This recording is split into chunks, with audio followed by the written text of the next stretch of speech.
नमस्कार दोस्तों, मैं डॉक्टर सहज जोशी एक बार फिर हाजिर हूं आपकी खिदमत में। और आज के इस वीडियो में मैं आपको डायबिटीज़ को कंट्रोल करने के लिए एक ऐसी रेमेडी बताने वाला हूं जो आपके शुगर लेवल को कंट्रोल करने में आपकी बहुत हेल्प करेगी। वहीं कुछ केसेस में ऐसा भी होता है कि पेशेंट डायबिटीज़ की मेडिसिन लेते हैं, लेकिन मेडिसिन लेने के बाद भी ब्लड शुगर कंट्रोल में नहीं रहता, जिस वजह से आए दिन पेशेंट की तबीयत खराब होती रहती है। अगर आपका भी यही हाल है और आपका भी ब्लड शुगर कंट्रोल रखने में बहुत ज्यादा मुश्किल हो रही है, तो आज की ये वीडियो खास आपके लिए होने वाली है, क्योंकि आज मैं आपको इसे कंट्रोल करने के इजी, नेचुरल और इफेक्टिव सॉल्यूशन बताने वाला हूं, जो कि आपके शुगर लेवल को कंट्रोल करने में बहुत हेल्प करेगा। तो चलिए बिना देरी किए वीडियो शुरू करते हैं। लेकिन उससे पहले आपसे एक छोटी सी रिक्वेस्ट है कि फटाफट से मेरी वीडियो को लाइक शेयर कर मेरे चैनल को सब्सक्राइब कर लीजिए, ताकि हमारी मुलाकात यूं ही होते रहे। दोस्तों, जिस चीज के बारे में मैं बात कर रहा हूं, ये ना तो कोई महंगा सप्लीमेंट है और ना ही कोई मेडिसिन है। ये एक नेचुरल इंग्रेडिएंट है जो ना सिर्फ सदियों से हमारे खाने में यूज हो रहा है, बल्कि अब तो साइंस भी इसको सपोर्ट करती है, क्योंकि ये बहुत ही ज्यादा इफेक्टिव है। और इस बात का अंदाजा आप इससे लगा सकते हैं कि अगर आप इसका इस्तेमाल अपने खाने में या फिर अपने ड्रिंक्स में कर लें या फिर इसकी चाय बनाकर पी लें, तो ब्लड शुगर नेचुरल वे में कंट्रोल होने लगेगा और बार बार शुगर लेवल को बढ़ने जैसी प्रॉब्लम्स भी आपकी खत्म हो जाएंगी। इतना ही नहीं, ये इंग्रेडिएंट इतना अच्छा वर्क करता है कि आप बिना किसी एफर्ट के, बिना किसी झंझट के, केवल इसके इस्तेमाल से ही शुगर को कंट्रोल कर सकते हैं। अब आप ये सोच रहे होंगे कि भाई ये है क्या, तो टेंशन मत लीजिए, मैं आपको इस बेहद असरदार और बहुत ही सिंपल से इंग्रेडिएंट के बारे में पूरी डिटेल में बताने वाला हूं। ये नेचुरल इंग्रेडिएंट आपके ब्लड शुगर लेवल को कंट्रोल करने में बहुत हेल्प कर सकता है। उसका नाम है दोस्तों सिनामन, जिसे हम दालचीनी भी कहते हैं। जी हाँ, वही दालचीनी जो आप अपने खाने में इस्तेमाल करते हैं और अलग अलग तरह की चीजों में गरम मसाले के रूप में डालते हैं। लेकिन बता दूं, दालचीनी को केवल एक गरम मसाला समझना आपकी भूल हो सकती है, क्योंकि इसे इफेक्टिव मेडिसिन के तौर पर भी देखा जाता है, जो कि शुगर लेवल को कंट्रोल करने में बहुत हेल्प करती है। वहीं दालचीनी को लेकर रिसर्च भी ये दावा करती है कि इसमें इंसुलिन के सेंसिटिविटी को इम्प्रूव करने का गुण पाया जाता है।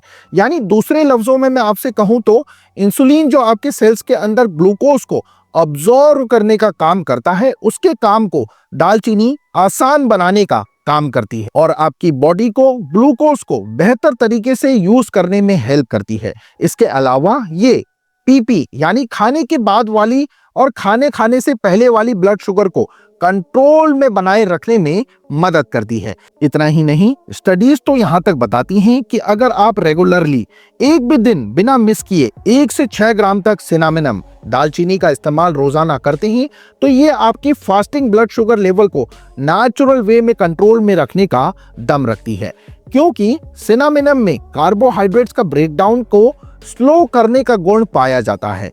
जिससे होता यह है कि खाना खाने के बाद हमारे बॉडी में जो शुगर धीरे धीरे बढ़ती है, दालचीनी का इस्तेमाल उसे कंट्रोल में रखने हमारी बॉडी के लिए काफी हद तक आसान हो जाता है। सिर्फ इतना ही नहीं, दालचीनी के अंदर कुछ ऐसे एंटीऑक्सीडेंट्स भी मौजूद होते हैं जो कि डायबिटीज के कॉम्प्लिकेशन को और हाई ब्लड शुगर की वजह से हमारी बॉडी के ऊपर पड़ने वाले बुरे असर को रोकते हैं। तो दोस्तों, इस तरह ये छोटी सी चीज आपकी ओवरऑल डायबिटीज मैनेजमेंट में एक बहुत ही अहम रोल प्ले करती है। लेकिन इसके लिए जरूरी है कि आप दालचीनी का इस्तेमाल सही तरह से करें और कुछ खास बातों का ध्यान भी रखें, जिनके बारे में मैं आपको सब एक एक कर बताऊंगा। लेकिन उससे पहले ये जान लेते हैं कि आपको दालचीनी का यूज किस तरह से करना है, यानी इसे लेना कैसा है और कितनी क्वांटिटी में लेना है। इसके बाद मैं आपको कुछ ऐसी सावधानियों के बारे में बताऊंगा, यानी कुछ ऐसे प्रिकॉशंस के बारे में बताऊंगा जो कि आपको दालचीनी को लेते वक्त ध्यान रखना जरूरी है। ये बात तो आप सभी जानते हैं कि दालचीनी को हर घर में एज अ गरम मसाला खाना बनाते वक्त यूज किया जाता है। लेकिन अगर आप इसे एक मेडिसिन के रूप में यूज करना चाहते हैं, तो उसके लिए आपके पास सबसे जो अच्छा तरीका है वो है इसकी चाय बनाकर पीना, यानी इसको उबाल कर पीना। इस चाय को बनाना कैसे है वो भी मैं आपको बता देता हूं। इसके लिए आप एक छोटी सी दालचीनी का टुकड़ा ले लीजिए, या अगर आपके पास दालचीनी पाउडर है तो 1/4 चम्मच आप ये पाउडर ले लीजिए। फिर 1 कप पानी में इसको डालिए और बॉईल कर कर आप आराम से सिप सिप कर कर पीजिए। लेकिन इस चाय को पीने का बेस्ट टाइम कौन सा है, यही आप लोग सोच रहे हैं ना? तो आपको बता दूं, इसे पीने का सबसे बेस्ट टाइम है खाना खाने के फौरन बाद, लगभग खाना खाने के 15 मिनट बाद आप इस्तेमाल कर सकते हैं। क्योंकि इस टाइम इसे पीने से ना केवल आपके शुगर लेवल को ये कंट्रोल में रखेगी, बल्कि डाइजेशन को भी इम्प्रूव करेगी। वहीं अगर चाय बनाकर पीने का तरीका ठीक ना लगे तो आप इसे नॉर्मल अपनी दूध वाली, या फिर आप जो काली चाय पीते हैं या कॉफी अगर आप पीते हैं, उसका शौक रखते हैं, तो उसमें भी दालचीनी का एक छोटा टुकड़ा डालकर पी सकते हैं। या फिर चाहे तो इसका पाउडर लेकर उसे थोड़े से ओट्स के ऊपर डालकर या फिर फ्रूट्स के अंदर छिड़क कर भी कंज्यूम कर सकते हैं। लेकिन ऐसा तब करना है जब आपको इसका पानी पीने में, यानी इसकी चाय बनाकर पीने में दिक्कत हो रही हो और आपको ये बिल्कुल पसंद नहीं आ रही हो। हालांकि मैं फिर भी यही कहूंगा कि अगर आप दालचीनी को बॉईल कर कर इसकी चाय बनाकर पीते हैं तो ये शुगर कंट्रोल करने का सबसे बेस्ट और इफेक्टिव तरीका है। दालचीनी को इस्तेमाल करना भले ही बहुत आसान हो, लेकिन आपको एक बात जो हमेशा याद रखनी है वो है इसकी डोजेस, यानी इसकी मात्रा। आपको दालचीनी को कभी भी बहुत ज्यादा क्वांटिटी में इस्तेमाल नहीं करना है, बस थोड़ी सी क्वांटिटी में ही इसे आपको कंज्यूम करना है। आपको दिन में करीब आधे से 1 छोटा टीस्पून दालचीनी ही लेनी है, जो कि आपके लिए काफी होती है। क्योंकि स्टडीज बताती हैं कि डायबिटीज के लिए रोजाना 1 से 6 ग्राम तक दालचीनी ली जा सकती है। साथ ही साथ रिसर्च भी ये बताती है कि अगर कोई पेशेंट 7 हफ्तों तक दालचीनी को लगातार कंज्यूम करता है तो ये उसके ब्लड शुगर को कंट्रोल करने के साथ साथ उसके ब्लड प्रेशर को और यहाँ तक कि उसके कोलेस्ट्रॉल को भी नेचुरल वे में कम कर देती हैं। तो बस आज ही से अपने रूटीन में जरा सी दालचीनी आप लोग लेना शुरू कर दीजिए। इस तरह आप अपने ब्लड शुगर लेवल को नेचुरली कंट्रोल में रख पाएंगे। एक तरफ जहां मैंने आपको दालचीनी के इतने सारे फायदे बताए हैं, इसकी इतनी तारीफ की है, तो अब मैं आपको इससे जुड़ी एक बात और बता देता हूं। क्योंकि जैसा कि आप जानते हैं कि हर सिक्के के 2 पहलू होते हैं, एक अच्छा और एक बुरा। तो ऐसे में दालचीनी के भी 2 पहलू हैं, और जो मैं बात आपके साथ शेयर करने वाला हूं वो है सेफ्टी, सावधानी। यानी जब आप दालचीनी का इस्तेमाल करें तो इस बात का विशेष ख्याल रखें कि उसकी वैरायटी अच्छी होनी चाहिए। क्योंकि मार्केट में दोस्तों 2 तरह की दालचीनी मिलती है, एक का नाम है कैसिया सिनेमन और दूसरे का नाम है सिलियॉन सिनेमनम। इसमें कैसिया सिनेमनम वो दालचीनी है जो कि आमतौर पर हमें मार्केट से हम लोग खरीदते हैं और फिर इसका इस्तेमाल खाना बनाने में करते हैं।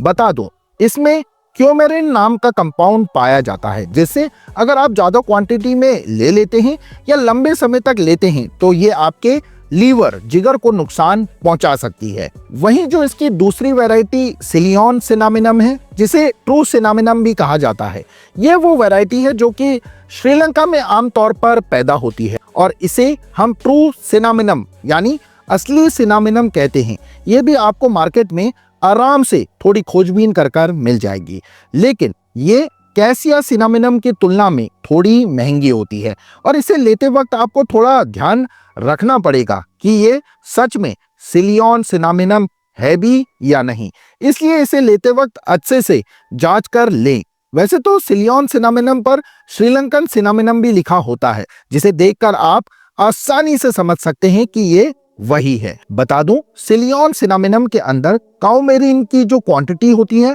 वो बहुत कम पाई जाती है और इसलिए इसे लेने से कोई नुकसान आमतौर पर नहीं होता।